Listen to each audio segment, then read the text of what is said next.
Ikaze kuri channel yacu yitwa Sam Empire. Aha ni hahandi tubonera amakuru ya scholarship ndetse n'ibindi byegeranyo bitandukanye. Uyu munsi nkaba nabazaniye kaminuza ya CUR iri gutanga scholarship.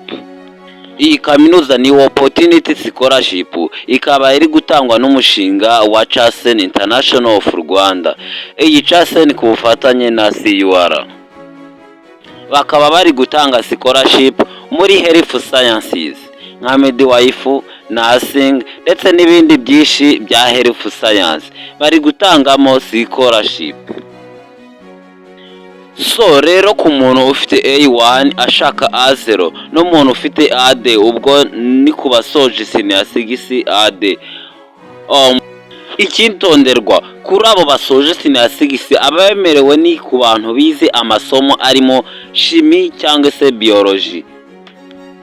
Noneho ku masomo arimo muri scholarship ya CUR tukaba tugiye kuyabatondekera uko ameze neza.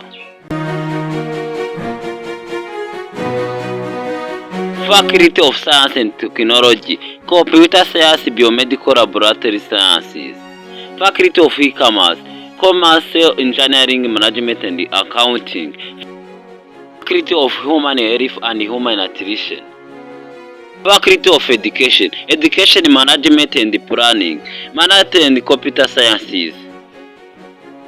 Kiswahili and English, Biology and Chemistry, Mathematics and Biology, Mathematics and Chemistry, Economy and Computers, Economics and Entrepreneurship, English and Kinyarwanda, English and French, French and Kinyarwanda, Welfare and Social Child and Development Family Studies.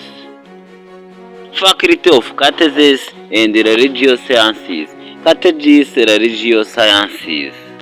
Rero aya makuru nabacike rwose ku bantu bashaka kubyapurayinga muratwandikira tubafashe. Nyamuneka n'abashoje senior 6 navuze kubemerewe nta kibazo nabo muratwandikira tubafashe. Ndetse no ku bantu mwishobore gukora application tuba tugira ngo tubahe amakuru ku gihe. Muyikorere rero ibintu bigende neza. Tugarutse gato kuri application ya UR. Application iracyari open now. Murabizi ko muri iyi minsi twari turi kubafasha muri application. So rero ku bantu basoje gukora application ya UR mwicare mutegereje ibisubizo. Ubwo ni ku bantu bafite proof yabo imeze uku. Hari n'abandi bantu twafashije bose, ndakeka ko abasoje kwishyura 5 fees bya UR nabo twasoje kubahitiramo faculty zibakwiriye zigendanye n'amanota bagize.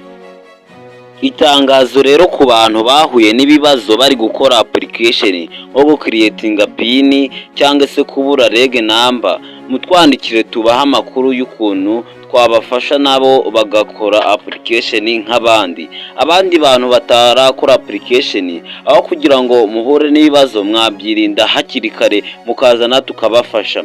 Ikindi kandi ku bantu mwasoje kwishyura mukaba mutarafata faculty cyangwa se mutazi faculty zo guhishiramo, turazibaha namwe nta kibazo. Ndakeka ari ibyo ngibyo ku bantu mutari kumenya kwikora application nta kibazo, ahantu waba uri hose twagufasha nta kibazo. Twandikire tugufashe muri iyo application yawe. Wibuke gukanda subscribe, we love you so much. Subscribe, wibuke gufungura n'inzogera kugira ngo n'andi makuru nk'aya atazajya agucika. Iyi UR application iminsi irimo iragenda irangira. Murabizi ko nta system kugira ngo amafaranga yinjiremo bigorana. Ikiza rero nuko wabikora muri iyi minsi hakiri kare. Nyamuneka kugira ngo nawe utazacikanwa. Murabizi ko buri wese afite amanota 50 kuzamura yemerewe gukora application. Murakoze rero mutwandikire tubafashe.